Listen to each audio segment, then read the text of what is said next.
أعوذ بالله من الشيطان الرجيم. بسم الله الرحمن الرحيم.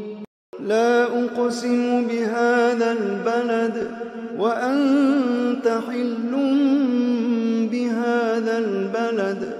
ووالد وما ولد لقد خلقنا الإنسان في كبد أيحسب أن لن يقدر عليه أحد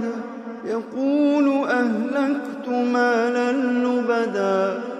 أيحسب أن لم يره أحد ألم نجعل له عينين ولسانا وشفتين وهديناه النجدين فلاقتحم العقبة وما أدراك ما العقبة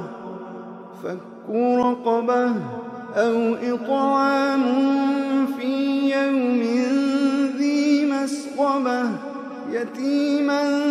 ذا مقربة أو مسكينا ذا متربة ثم كان من الذين آمنوا وتواصوا بالصبر وتواصوا بالمرحمة ثم كان من الذين آمنوا وتواصوا بالصبر وتواصوا بالمرحمة أولئك